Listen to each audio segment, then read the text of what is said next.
साथियों जय हिंद। मैं डॉक्टर संग्राम पाटिल इंग्लैंड से बात कर रहा हूँ और मैं अपने मन की बात ज़रा मोदी जी को बताना चाहता हूँ। और मेरे पीछे जो आप देख रहे हैं ये मेरे हॉस्पिटल का ऑक्सीजन का सिस्टम है, लिक्विड ऑक्सीजन का। हालांकि ये छोटा हॉस्पिटल है लेकिन यहाँ पर ये सारी चीज़ें हैं और बढ़िया ढंग से काम करती है। ये दूसरा एक प्लांट है और कोविड के दरमियान यहाँ पर यह सिस्टम बहुत ज़्यादा एक्टिवेट हो गई थी पूरे हॉस्पिटल को सप्लाई करने के लिए। और मैं आपको ले चलता हूँ हॉस्पिटल के जो एयर एम्बुलेंस का हेलीपैड है, यहीं पर पास में ही है, वहाँ पर मैं आपको ले चलता हूँ। और मेरे पीछे अगर आप देखेंगे यहीं पे मैंने टर्न किया है। ये हॉस्पिटल के जो सिस्टम है, ये हॉस्पिटल का स्टोर रूम है जहाँ पर वेंटिलेटर्स और ये किडनी के डायलिसिस के जो एडवांस्ड मशीन होती है, फिल्टर, ये सब स्टोर है। अभी कोरोना कम हो गया है, लगभग ख़त्म हो गया है, तो ये सब हमने कोरोना के दरमियान यूज़ किया था। ये इमरजेंसी गवर्नमेंट ने ऑर्डर कराया था, इस पर ट्रेनिंग हमको दिया गया था। इंटेंसिव केयर में काम करते हैं, फिर उसके बावजूद हमको इस पर ट्रेनिंग दिया गया था, सब चीज़ों पर। ये तो मैं आपको एक हिस्सा बता रहा हूँ। ये काफ़ी ज़्यादा मात्रा में इंस्ट्रूमेंट्स ऑर्डर किए गए थे, मशीन्स मंगाए गए थे और लोगों को बचाने के लिए ये तैयारी पहले से ही की गई थी। ये जो छोटी सी सैर मैंने हॉस्पिटल की कराई है, ये हमारे देशवासियों को कुछ नीचा दिखाने के लिए नहीं कराई है। ये आपने मोदी जी जो मजाक बना के रख दिया है देशवासियों का, इसके लिए मैं अपने दिल की कुछ बात रखना चाहता हूँ। इसका बैकग्राउंड क्रिएट करने के लिए मैंने ये कुछ चीज़ें बताई है। तो मोदी जी, सबसे पहले मैं आपको बताना चाहता हूँ कि आपके जो कंस्टिट्यूएंसीज, हमारे जो खासदार है, जो एमपीज है, ये 543 कंस्टिट्यूएंसीज है। और आपने जो एक हवाई जहाज और उसका जो भी साथ में आया है, एक या दो है, उस पर जो खर्चा किया है ये 8,500 करोड़ का है। और उसका मेंटेनेंस वगैरह सब मिला के ये 10,000 करोड़ तक हो ही जाएगा।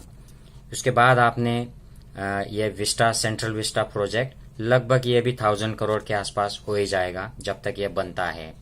फिर आपने पुतला बना दिया 3,000 करोड़ का।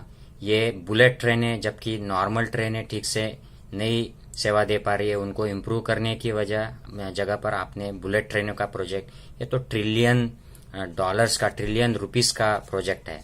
तो इतना सारा पैसा, ये मुझे पता है कि ये पहले दिन नहीं लगा रहे हैं, आप कुछ चीज़ों का पैसा बाद में देने वाले हैं, लेकिन यही आप कुछ बेसिक सुविधाओं के बारे में भी कर सकते थे।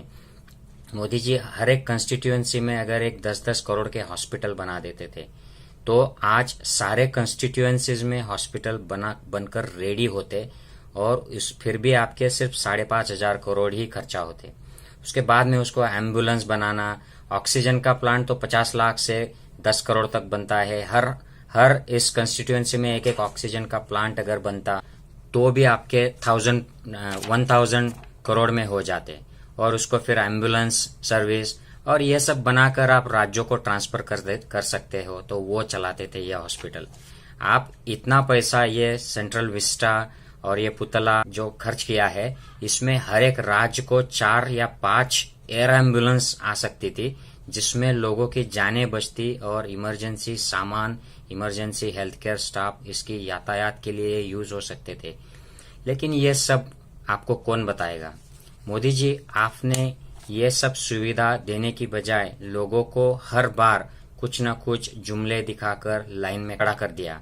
आपने नोटबंदी के नाम पर ब्लैक मनी बाहर आएगा और देश का भला हो जाएगा 50 दिन में, इसके नाम पर लोगों को लाइन में खड़ा किया। लोग लाइन में मर गए और जो घर पर पैसा न होने की वजह से मर गए उनकी तो गिनती ही नहीं है मोदी जी। फिर आपने लॉकडाउन ऐसा किया कि दुनिया में कहीं पर भी जो हाल नहीं हुए लोगों के, वो आपने कर दिए। लोगों को रास्तों पर लाइन में लगा दिया।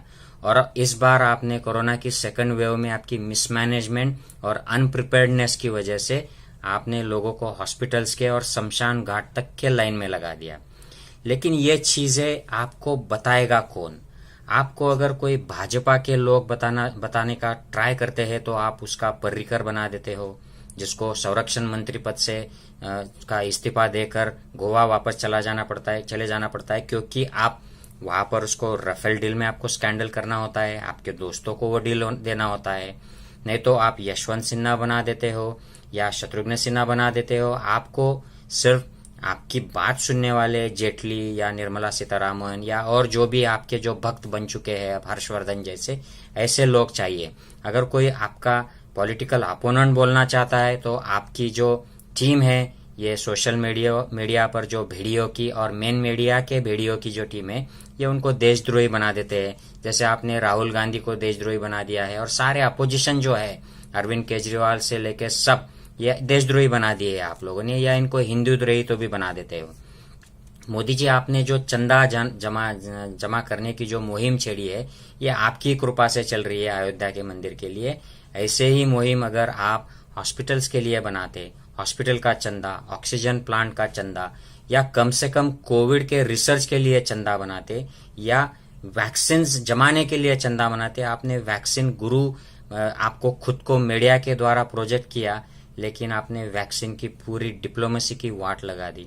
आपने वैक्सीन प्री ऑर्डर तो किए ही नहीं, किसी को जो इंडिया में वैक्सीन बन रहे थे उनको भी सपोर्ट नहीं किया, और अब वो हालात से स्ट्रगल कर रहे हैं, अभी भी आप उसको सपोर्ट नहीं कर रहे हैं। लोगों को वैक्सीन नहीं मिल रहा है और टीवी मीडिया आपको वैक्सीन गुरु करके प्रोजेक्ट कर रही है। तो ये आपको बताने वाला कोई नहीं है मोदी जी, आप सिर्फ एक तरफा आपके खुद की मन की बात बोलते हो। मैं तो ये कहता हूं कि आप गलती से उस पोस्ट पर आ गए हो मोदी जी। आपका कोई भी मॉडल सक्सेसफुल नहीं हुआ है, आपने सिर्फ डिस्ट्रक्शन ही किया है। You have been a disastrous prime minister. और मुझे मनमोहन सिंह जी की वो बात आज याद आती है कि अगर मोदी प्राइम मिनिस्टर बन जाता है तो वो देश के लिए सबसे बड़ा डिजास्टर होगा, दुर्भाग्यपूर्ण होगा। और यही बात आज मुझे साफ दिखाई दे रही है भारत में। मैं आशा करता हूं कि आप इस चीज से कुछ संज्ञान ले।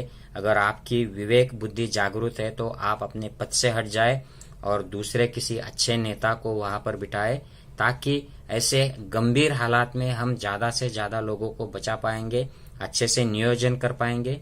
क्योंकि ये नियोजन करना ये आपके बस की बात नहीं है, उसके लिए एक्सपर्ट लोगों की बात सुननी पड़ती है, टीम वर्क करना पड़ता है, अपना ईगो बाजू रखना पड़ता है, माफी भी मांगनी पड़ती है, गलतियां स्वीकार करनी पड़ती है। ये तो नरेंद्र मोदी के क्वालिटीज में बैठता नहीं है। Narendra Modi is a egoistic man, one way, सिर्फ उसको ऑर्डर्स करना पसंद है, और अगर कोई ऑर्डर नहीं लेता है, मन की बात नहीं सुनता है, तो उसको नरेंद्र मोदी बिल्कुल दरकिनार कर देता है। कोई बात नहीं सुनता है तो वो जस्टिस लॉयर हो जाता है, कोई बात नहीं सुनता है तो अगर सवाल पूछता है तो उसको मीडिया से बाहर निकाल दिया जाता है, उसका करियर बर्बाद कर दिया जाता है। कोई बात नहीं सुनता है, अगर गलत सवाल गलत तरीके से उठाते हैं, डेमोक्रेसी का मसला उठाते हैं, तो उनको भीमा कोरेगांव की तरह जेल में डाल दिया जाता है। उसके लिए उनके अगेंस्ट सबूत प्लान कर दिए जाते हैं। तो ये जो आपने मजाक करके रख दिया है देशवासियों का, देश के संविधान का और देश की यंत्रणाओं का, ये अगर रोकना होगा तो आपको इस पद से बाहर होना होगा, हटना होगा मोदी जी। साथियों, मेरी बात से सहमत हो तो प्लीज वीडियो को शेयर कीजिए, ज्यादा से ज्यादा लोगों में ये फैलना चाहिए, ताकि लोगों को पता चले कि हमने किस गलत आदमी को एक सबसे ऊंची चेयर पर बिठा दिया है। और इस बात का संज्ञान भाजपा ने भी लेना चाहिए, आरएसएस ने भी लेना चाहिए, जो चुप होकर बैठ गए हैं। उन्होंने they have shut their mouths. This is the time for BJP and RSS to speak. RSS जो देशभक्ति की बात करती है, इनको कोई लेना देना नहीं है। जो लोग मर रहे हैं, हिंदू भी मर रहे हैं ज्यादा, लेकिन उनको इससे कोई लेना देना नहीं है। उनका सिर्फ हिंदुत्व का एजेंडा, मंदिर, ये संविधान कमजोर बनाना, देश के अलग अलग लोकतांत्रिक जो संगठन है, संस्थाएं है, उन पर कब्जा जमाना, इसके सिवाय आरएसएस को कुछ नहीं मालूम है।